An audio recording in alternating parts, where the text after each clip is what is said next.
Hello दोस्तों, तो स्वागत है हमारा यूट्यूब चैनल मिशन 2 पे। तो स्टूडेंट्स, आज मैं क्लास 9th का सामाजिक विज्ञान का मॉडल सेट 1 देखने जा रहा हूँ, ठीक है। और हम लोग को पता है कि 14 मई से पहले इसका एग्ज़ाम ले लेगा और जैक की तरफ से इसका 2 मॉडल सेट जारी किया है। तो आइए हम इसका पहला मॉडल को हम लोग देखते हैं, ठीक है। इसमें कुल 40 प्रश्न दिए गए हैं, ठीक है, और सभी जो भी प्रश्न है उसका उत्तर अनिवार्य रूप से हम लोग को करना है। तो चलिए दोस्तों, लेट ना करते हुए हम लोग इसका पहला क्वेश्चन को स्टार्ट करते हैं। पहला क्वेश्चन हम लोग को क्या दिया हुआ है, 1815 ईस्वी में किस युद्ध में फ्रांस की हार हुई। तो 1815 में जो युद्ध हुआ था उसमें फ्रांस की हार हो गई थी। कौन सा युद्ध के नाम से जाना जाता है, तो वो हमारा था वाटरलू। तो इसका राइट आंसर हमारा हो जाएगा 1 नंबर, ठीक है, का नंबर हो जाएगा। चलिए नेक्स्ट क्वेश्चन को देखते हैं।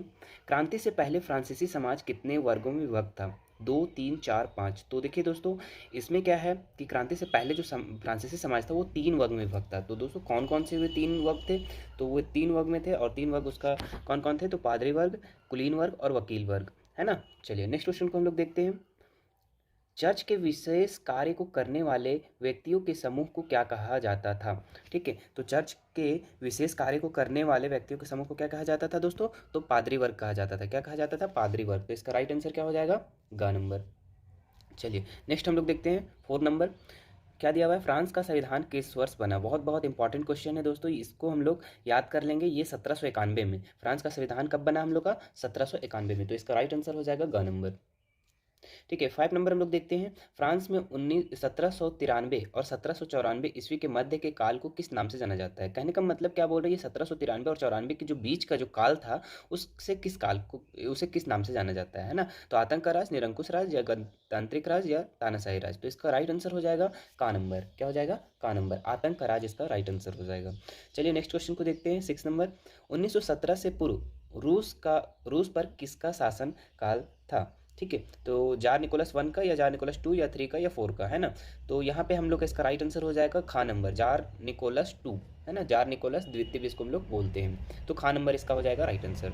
चलिए नेक्स्ट क्वेश्चन को अब हम लोग देखते हैं। 7 नंबर क्या कह रहा है। 7 नंबर हम लोग का कह रहा है, रूसी संसद का क्या नाम था, ठीक है। तो रूसी संसद का जो नाम था हमारा, बहुत इंपॉर्टेंट क्वेश्चन है दोस्तों, ठीक है। का नंबर, संसद भवन या कांग्रेस या पार्लियामेंट या ड्यूमा। तो इसका राइट आंसर हमारा हो जाएगा घा नंबर, ठीक है। क्या हो जाएगा, घा नंबर। देखिए दोस्तों, यहाँ पे अगर संसद पूछ रहा है, ठीक है, जिसे कि अमेरिका का संसद का क्या नाम होता है, तो कांग्रेस होता है ना। इसी तरह से वहाँ का जो रूस का संसद का नाम था वो हमारा क्या था, ड्यूमा था। चलिए नेक्स्ट क्वेश्चन को हम लोग देखते हैं। क्या बोल रहा है 8 नंबर, बोल्शेविक पार्टी का नेता कौन था। तो इसका राइट आंसर हो जाएगा हमारा का नंबर। क्या हो जाएगा, का नंबर। लेनिन, लेनिन था इसका बोल्शेविक पार्टी का नेता था, लीडर था वहाँ का, है ना। चलो, तो 9 नंबर हम लोग क्वेश्चन देखते हैं। रूसी क्रांतिकारियों के मुख्य उद्देश्य क्या थे, क्या ऑब्जेक्ट थे रूसी क्रांति का, ठीक है। तो इसका पहला क्या दिया, प्रथम विश्व युद्ध से रूस को हटाना, ठीक है, और जमीन किसानों को देना, और कारखानों पर मजदूर का नियंत्रण, गैर रूसी जातियों को समानता का दर्जा देना, ठीक है। इसमें सारा आंसर इसका राइट है, ठीक है। तो इसका देख लो, तो का ख ग घ, तो इसका देखिए उपयुक्त सभी जो है वही हमारा राइट आंसर हो जाएगा। तो इसका घा नंबर हमारा क्या हो जाएगा, राइट आंसर हो जाएगा। चलिए नेक्स्ट क्वेश्चन को हम लोग देखते हैं। नेक्स्ट क्वेश्चन क्या कह रहा है, खूनी रविवार के नाम से किस दिन को जाना जाता है। तो 1 जनवरी 1905, 9 जनवरी 1905, 15 जनवरी 1905, 20 जनवरी 1905। तो इसका राइट आंसर हो जाएगा दोस्तों 9 जनवरी 1905। कितना हो जाएगा, 9 जनवरी 1905 खूनी रविवार के नाम से जाना जाता है। चलिए नेक्स्ट क्वेश्चन क्या है, 11 नंबर। भारत का क्षेत्रफल विश्व के कुल क्षेत्रफल का कितना प्रतिशत है। देखिए दोस्तों, यहाँ से 11 नंबर से जो हम लोग का स्टार्ट हो जाता है, यहाँ से भूगोल स्टार्ट हो जाता है ना। इससे पहले जो भी हम लोग कर रहे थे वो इतिहास का क्वेश्चन था, और अभी हम लोग 11 नंबर से जो देख रहे हैं वो हम लोग का किसका है, भूगोल का है। तो यहाँ पे 11 नंबर को हम लोग देख लेते हैं क्या है, भारत का क्षेत्रफल विश्व के कुल क्षेत्रफल का कितना प्रतिशत है ना। तो विश्व का भारत में जो क्षेत्रफल है वो हमारा कितना प्रतिशत है। तो इसका राइट आंसर हो जाएगा 2.4%। तो इसका 2.5% कहाँ है, तो खा नंबर में। तो खा नंबर इसका क्या हो जाएगा, राइट आंसर हो जाएगा। 12 नंबर में क्या दिया हुआ है, भारत की मानक यमोत्तर रेखा कौन सी रेखा है। तो का नंबर 23.5 और उत्तरी अक्षांश, और 23.5 दक्षिणी अक्षांश, और 82.30 अंश पूर्वी देशांतर, इनमें से कोई नहीं। तो इसका राइट आंसर हो जाएगा दोस्तों गा नंबर। क्या हो जाएगा, गा नंबर। 82.30 अंश पूर्वी देशांतर इसका राइट आंसर हो जाएगा। चलिए नेक्स्ट क्वेश्चन को हम लोग देखते हैं क्या दिया हुआ है। कर्क रेखा किस राज्य से होकर नहीं गुजरती है ना। तो कर्क रेखा हम लोग का जो भारत में जो कर्क रेखा जो गुजरता है वो 8 राज्यों से होकर गुजरता है। तो यहाँ पे क्वेश्चन क्या पूछ रहा है कि किन राज्यों से नहीं होकर गुजरती है। तो गुजरात से तो गुजरता है, मध्य प्रदेश से भी गुजरता है, झारखंड से भी गुजरता है ना, रांची से। और यहाँ पे घ नंबर में हम लोग का क्या बोल दिया है, उड़ीसा। तो उड़ीसा से यहाँ पे होकर नहीं गुजर, घ नंबर इसका राइट आंसर हो जाएगा। चलिए नेक्स्ट क्वेश्चन को अब हम लोग देखते हैं क्या बोल रहा है। विश्व का सबसे ऊंचा माउंट एवरेस्ट किस देश में स्थित है। देखो विश्व का जो सबसे बड़ा सबसे ऊंचा माउंट एवरेस्ट जो है हम लोग का कहाँ पे स्थित है, भारत में या चीन या नेपाल या पाकिस्तान में। तो ये आप लोग को भी पता है होगा क्या, हाँ कहाँ होगा इसका आंसर, ग नंबर होगा, नेपाल में होगा, है ना, नेपाल में ये स्थित है माउंट एवरेस्ट। चलिए जिसकी ऊंचाई कितना है 8,848। चलो नेक्स्ट क्वेश्चन को हम लोग देखते हैं 15 नंबर। एक स्थलीय भाग जो तीन ओर समुद्र से घिरा हो, ठीक है, द्वीप कहलाता है या तट कहलाता है, प्रायद्वीप या इनमें से कोई नहीं। तो देखो एक जहाँ पे स्थल होगा, ठीक है, मान लो बीच में कोई स्थल है और तीन साइड से पानी है, ये साइड भी पानी, ये साइड भी पानी, ये साइड भी पानी, तो तीन साइड से जो घिरा घिरा होता है उसको हम लोग प्रायद्वीप कहते हैं। ग नंबर इसका राइट आंसर हो जाएगा। और अगर बोल दिया कि एक स्थलीय भाग जो चारों ओर से घिरा होता हो पानी से, समुद्र से, ये साइड भी पानी, ये साइड भी पानी और ये साइड भी पानी, ये साइड भी, चारों ओर से घिरा हुआ है, तो उसमें हमारा आंसर हो जाता है द्वीप, ठीक है। लेकिन यहाँ पे क्वेश्चन तीन ओर से घिरा हुआ है तो वहाँ पे हमारा आंसर हो जाएगा ग नंबर। चलिए हम लोग नेक्स्ट क्वेश्चन को देखते हैं 16 नंबर क्या बोल रहा है। बाढ़ वाले मैदानों के नए तथा युवा निक्षेपों को किस नाम से जाना जाता है, ठीक है। तो इसका राइट आंसर हमारा हो जाएगा खादर। किन नाम से जाना जाएगा, तो खादर नाम से। तो इसका राइट आंसर हो जाएगा ग नंबर, ग नंबर। चलिए इसके बाद हम लोग 17 नंबर देखते हैं। गोवा के दक्षिण में स्थित पश्चिमी तटीय पट्टी को किस नाम से जाना जाता है। तो गोवा के दक्षिण में जो स्थित है हमारे पश्चिम तटीय पट्टी, वो हम लोग का कोंकण नाम से जाना जाता है। तो राइट आंसर क्या हो जाएगा इसका हम लोग का, ग नंबर हो जाएगा। चलिए इसके बाद 18 नंबर क्या बोल रहा है। किस द्वीप का निर्माण प्रवाल भित्ति से हुआ है, ठीक है, किस द्वीप का निर्माण जो हुआ है हम लोग का प्रवाल भित्ति से हुआ है ना। तो इसका राइट आंसर हो जाएगा लक्षद्वीप से। कहाँ से, लक्षद्वीप से। चलो 19 नंबर क्वेश्चन क्या बोल रहा है। विश्व के सबसे बड़ी अपवाह द्रोणी किस नदी का है, ठीक है। तो इसका अमेजन, नील या सिंधु या गंगा, ठीक है। तो इसका राइट आंसर हो जाएगा अमेजन, ठीक है। कहाँ हो जाएगा, अमेजन। तो का नंबर इसका राइट आंसर हो जाएगा। 20 नंबर हम लोग का क्या बोल रहा है, एक मिनट, हाँ। तो 20 नंबर हम लोग को क्या बोल रहा है, कौन सी नदी अरब सागर में गिरती है। तो गंगा, यमुना, नर्मदा या गोदावरी। तो इसका राइट आंसर हो जाएगा हमारा नर्मदा। कहाँ हो जाएगा, नर्मदा। तो इसका राइट आंसर नर्मदा हो जाएगा। नर्मदा सागर, कौन सी नदी अरब सागर में गिरती है, तो नर्मदा जो नदी है वो अरब सागर में गिरती है, ठीक है। चलिए 21 नंबर क्वेश्चन देखते हैं क्या बोल रहा है। लमपुर, अच्छा यहाँ पे आप लोग का मिसप्रिंट है, यहाँ पे होगा पालमपुर, ठीक है। तो पालमपुर गाँव में कितनी प्रतिशत जनसंख्या अपनी आजीविका के लिए कृषि पर आश्रित है, ठीक है। तो यहाँ पे बोल रहा है उस गांव के जो आप कहानी पढ़ेंगे, ठीक है, तो वहाँ पे आप लोग को पता चलेगा कि वहाँ पे कितने लोग जो है कृषि पे आश्रित है, ठीक है, डिपेंडेड है हम लोग का कृषि पे। तो यहाँ पे कितना है, तो 75%, लगभग 75% लोग है वहाँ, जनता है वहाँ के, वो सब क्या है, 75% लोग कृषि पे आश्रित है, ठीक है। चलो तो इसका राइट आंसर हो जाएगा हमारा ग नंबर। नेक्स्ट क्वेश्चन को देखते हैं 22 नंबर क्या कह रहा है। खरीफ फसल की अवधि क्या है। तो खरीफ फसल जो हम लोग का आने वाला है, ठीक है, तो जून से अक्टूबर जो हम लोग का, इसको क्या, इस अवधि को हम लोग खरीफ फसल के नाम से जानते हैं। तो इसको हमारा राइट आंसर का नंबर हो जाएगा। चलिए नेक्स्ट क्वेश्चन को देखते हैं। हरित क्रांति का संबंध है, तो किससे संबंध है ना। का नंबर खाद्यान्न के उत्पादन से, तिलहन के उत्पादन से, दूध के उत्पादन से, मत्स्य पालन से। तो ये हमारा हरित क्रांति का जो संबंध है वो हमारा खाद्यान्न के उत्पादन से है, ठीक है। यहाँ पे अगर सफेद क्रांति बोल दिया तो दूध हो जाएगा, है ना, और नीली क्रांति बोल दिया तो मत्स्य पालन हो जाएगा, है ना, ये सब हो गया। तो हम लोग का यहाँ पे हरित क्रांति पूछा तो का नंबर हो जाएगा, है ना। चलो नेक्स्ट क्वेश्चन देखते हैं 24 नंबर। निम्न में से कौन कार्यशील पूंजी का उदाहरण है, ठीक है। तो कार्यशील पूंजी यानी कि वर्किंग कैपिटल का उदाहरण कौन सा हमारा, तो औजार तो फिक्स है ना, भवन भी तो फिक्स है, नगद पैसा और ये कच्चा माल, ये हमारा जो है कार्यशील पूंजी है। क्या है, कार्यशील पूंजी। तो इसका राइट आंसर हमारा ग नंबर हो जाएगा। चलिए इसके बाद हम लोग 25 नंबर को देखते हैं। निम्नलिखित में से कौन एक गैर कृषि क्रिया है। गैर कृषि का मतलब जो कृषि नहीं है ना, जो कृषि से अलग है। तो खेतों में तो जुताई करना तो ये कृषि का कार्य है, सिंचाई करना कृषि का कार्य है, फसल की देखभाल करना ये भी क्या है, हमारा कृषि का कार्य। खाद एवं बीज की बिक्री, अगर हम लोग बिक्री कर रहे हैं खाद एवं बीज की, तो वो हमारा क्या है, गैर कृषि कार्य है, ठीक है। तो इसका राइट आंसर हो जाएगा ग नंबर।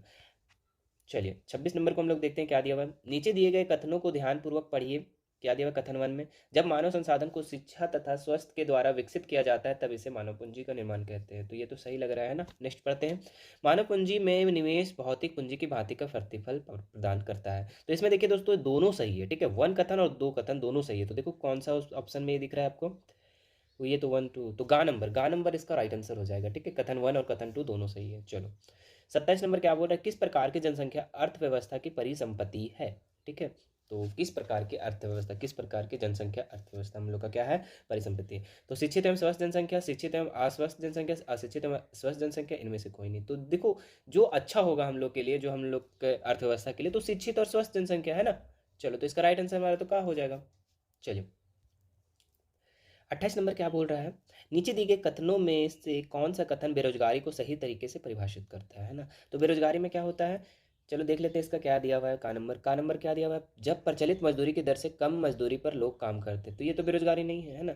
जब प्रचलित मजदूरी की दर पर काम करने के लिए इच्छुक व्यक्ति को रोजगार नहीं मिलता, तो ये राइट है, ठीक है, ये सही है। मतलब कि जब कोई व्यक्ति है ना काम करने के लिए इच्छुक है लेकिन उसको रोजगार नहीं मिलता, तब उस बेरोजगारी कहेंगे। ऐसा नहीं कि अगर वो काम करना नहीं चाहता और नहीं मिल रहा है तो वो अलग हो गया। यहाँ पे काम करने के लिए इच्छुक है फिर भी काम नहीं मिल रहा है, तो उसी को हम लोग क्या कहेंगे, बेरोजगारी कहेंगे, ठीक है। तो खा नंबर इसका राइट आंसर हो जाएगा।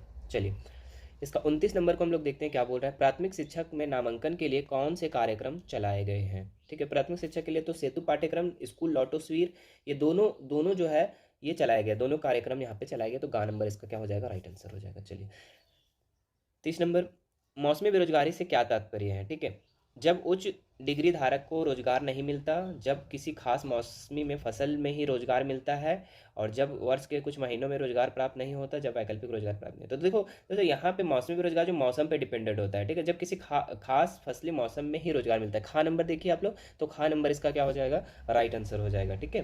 खा नंबर इसका क्या हो जाएगा, राइट आंसर। तो खा नंबर राइट हो जाएगा। चलो उसके बाद 31 नंबर क्या बोल रहा है, लोकतंत्र का शाब्दिक अर्थ क्या है। तो लोकतंत्र का मतलब क्या हो गया, कानून का शासन, राजा का शासन, राजा का शासन होगा नहीं।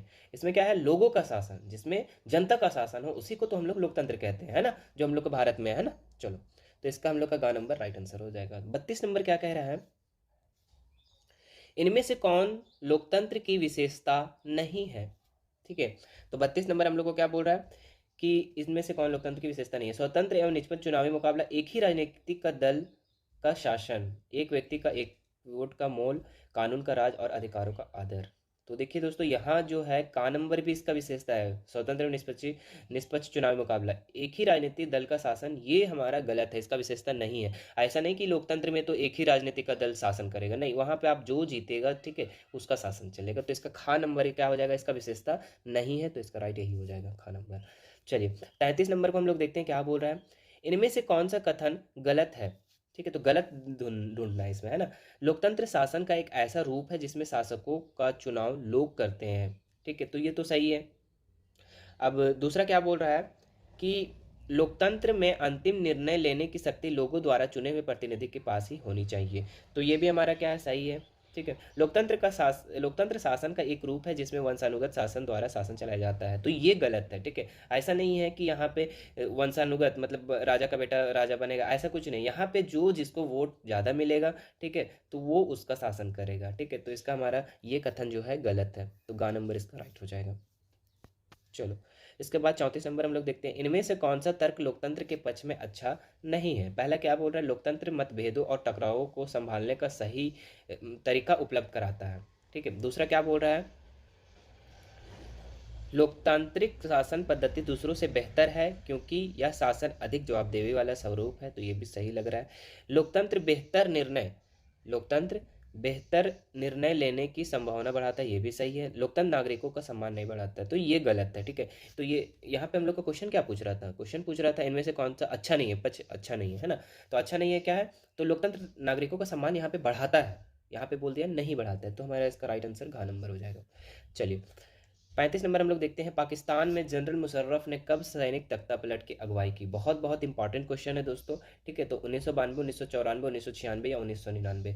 तो पाकिस्तान में जनरल मुशर्रफ जो किया था तख्ता पलट, वो हमारा 1999 में किया था, तो इसका राइट आंसर घा हो जाएगा। चलिए 36 नंबर हम लोग देखते हैं, दक्षिण अफ्रीका कब स्वतंत्र हुआ था। तो दक्षिण अफ्रीका हम लोग का कब स्वतंत्र हुआ था, यहाँ पे 1991 में, 1992 में, 1993 में, 1994 में। तो इसका राइट आंसर हमारा हो जाएगा घ नंबर। क्या हो जाएगा? घ नंबर। तो दक्षिण अफ्रीका जो स्वतंत्र हुआ था 1994 में। रंग भेद की नीति इनमें से किस देश में प्रचलित थी? तो श्रीलंका में, या फिर दक्षिण अफ्रीका में, या फिर जिम्बाब्वे में, या फिर चीन में। तो इसका राइट आंसर हो जाएगा दोस्तों दक्षिण अफ्रीका। क्या हो जाएगा? दक्षिण अफ्रीका। रंगभेद की नीति हमारा कहाँ था? दक्षिण अफ्रीका में।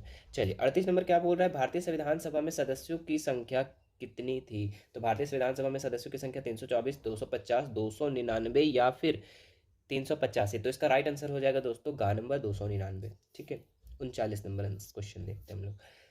लोकतांत्रिक संविधान में इनमें से कौन सा प्रावधान नहीं रहता है? ठीक है, तो शासन प्रमुख के अधिकार, शासन प्रमुख का नाम, विधायिका का अधिकार, देश का नाम। तो इनमें से जो संविधान है उनमें शासन का प्रमुख अधिकार तो रहता है, शासन का प्रमुख नाम जो है ये नहीं रहता, ये प्रावधान वहाँ पे नहीं है। तो इसका राइट आंसर हमारा ख नंबर हो जाएगा। लास्ट क्वेश्चन इसका देखते हैं, इस क्वेश्चन ये सेट का। ठीक है, भारतीय संविधान सभा ने किस दिन अपना काम पूरा कर लिया था? तो 26 नवंबर 1947, 26 नवंबर 1948 या 26 नवंबर 1949, 26 नवंबर 1950। तो इसका राइट आंसर हो जाएगा दोस्तों 26 नवंबर 1949 को क्या किया था? भारतीय संविधान ने अपना काम पूरा कर लिया था।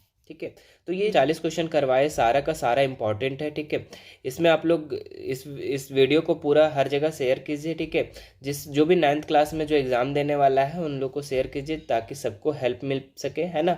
चलो, और इस चैनल को अगर सब्सक्राइब नहीं किए तो उसको सब्सक्राइब कर दीजिएगा। ठीक है, और डिस्क्रिप्शन में इसका जो साइंस का जो सेट करवा दिए हैं उसका लिंक डिस्क्रिप्शन में हम डाल देते हैं। ठीक है, थैंक यू।